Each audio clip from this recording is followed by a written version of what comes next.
Good morning everyone. I hope you are enjoying this little walk along the river at Bright.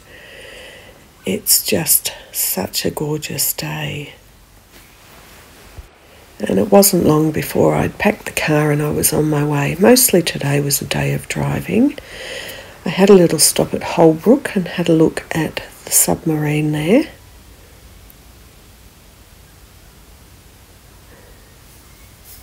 Quite unique seeing a submarine in the middle of a park, in the middle of the country. Holbrook is renowned for its submarines. There's a little submarine museum as well, which I didn't go into. I even had a little stop and a forage in the local op shop, which had 50% off, which I was pretty excited about. That kind of explains everything about the whole, and I stopped and had a bit of a lunch. So back on the road again, and I stopped at the dog on the tucker box in Gundagai, and here are some of the beautiful blossoms that I was talking about. So after a big day's drive, I arrived in Bundanoon, and thanks Emily for another good drive. And I'm just going to show you the place I'm staying and the little gift that was at the front door, these beautiful long feathers. Now, I like to stay in different places. I've stayed in trains, I've stayed in tiny homes when I'm Airbnb-ing, and this is a yurt. So I was a bit excited because it's the first time I've stayed in a yurt.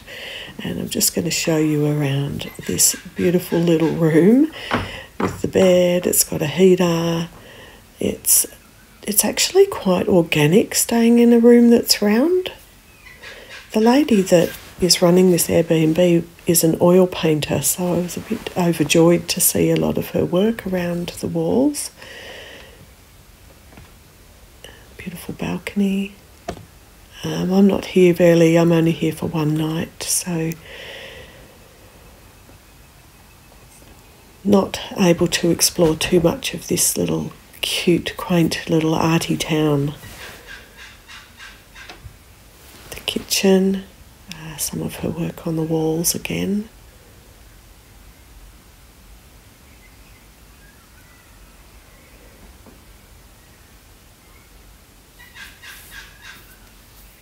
Fairly well equipped kitchen, and she has left me some crumpets in the fridge, which is really divine. Look at this gorgeous old tea town. How good is that? And the bathroom, fairly standard. They're a little old-fashioned in a way, but nice and earthy. Here's the other side of that beautiful stained glass of the kookaburras. I went for a walk to see the glowworms. Unfortunately, there were a lot of steps and I was a bit worried that I'd get stuck down there. I went quite a way but did not find the glowworms. It was hell coming back up those stairs, I have to say. But I did get to see this wombat and that was such a joy. And back to the yurt for a little sleep. So I hope you enjoyed day 2. And I will see you tomorrow. Bye for now.